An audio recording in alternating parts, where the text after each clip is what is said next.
เด้อเอ้ยเจ้ามาได้ใส่ค่อยอยู่บ้านผมซุกบ้านโฮมซุกเออโอ้ค่อยทายไว้ได้บ่ทายให้คนช่วยเหลือเจ้าเนอะอันนี้เป็นลูกเจ้าบ่ลูกให้โอ้แม่มันก็ไปอยู่ละเมดุสนาก็ครอบครัวทุกอย่างแม่มันก็อยู่น้ำบ่ไหวแม่มันก่อนมีไปเดี๋ยวนี้เจ้ามาได้ทางไหนเจ้ามาได้ทางไหนเดี๋ยวนี้ค่อยอยู่บ้านผมซุกพันมาค่อยก็เฮ็ดเลี้ยงเอาขี้เงียไปมาอยู่บ้านนี่แล้วก็แม่มันหนีไปแล้วก็บ่มีผู้ที่เอาลูกซอยเดี๋ยวนี้ฉันลูกกินอย่างฉันกินนมอย่างก็ซ่อมนมให้มันกินแต่ละมื้อฉันนี่ได้นอนใส่ซะน่ะก่อนนอนอยู่เพื่อนก็มีเพื่อนแต่ว่าไอ้น้องก็มีอยู่ไอ้น้องก็บ่มีผู้ใดที่ซอยเอาคือมาฮอดคือยางมาฮอดพี่ไก่แท้โฮมซุกมาฮอดพี่บักไก่เด้ก็ได้แต่ว่าก็จำเป็นด้วยความจำเป็นได้จักเดือนแล้วลูกนี่น่ะได้5 เดือนปลายน้อยนึงได้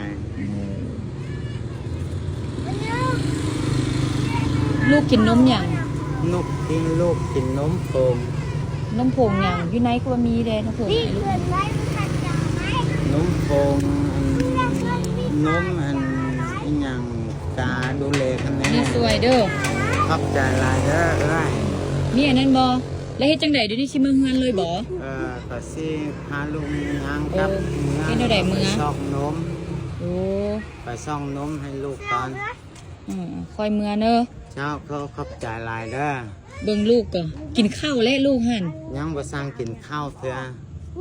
เขามียาออกไปก็5 เดือนปลายได้เบิ่งเด้อพาลูกย่างจะได้ย่างดูรถแดรถหลายแดเด้อมีเบอร์ติดต่อหยังได้บ่มีโทรศัพท์อ่ะโทรศัพท์บ่มีสมมุติยามมีคนอยากซวยเด้ถ้ามีคนอยากซวยเด้เฮ็ดแนวใดมีคนอยากซวยค่านมค่าหยังได้เฮ็ดแนวใดเฮาติดต่อได้ทางใด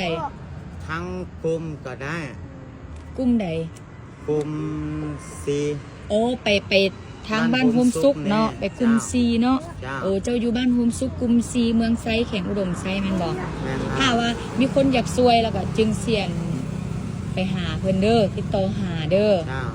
แสดงว่าเคยมานี่ตลอดเนาะเจ้าใจร้ายทันมาก็ให้เรื่องยกขี้เหงื่อไปมาแน่เจ้าเป็นคนชนเผ่ามงบ่แม่เล่าเรื่องแม่มันหนีไปแล้วบ่มีผู้เจ้าลูกไปแล้วบ่ได้ไปซอกไปหาถ้าบ่นึงค่อยไปเอาของกินมาให้เจ้ากันเด้อค่อยไปเอาเอาไข่เอาหยังมาให้เจ้าเด้อข้าวสารเจ้ามีบ่มีครอบครัวทุกอย่างแท้ค่อยไปเอาข้าวสารเอาข้าวเอาหยังมาให้เจ้าเด้อจะถ่ายอยู่นี่บนนึงเด้อข้าวมาให้เด้อ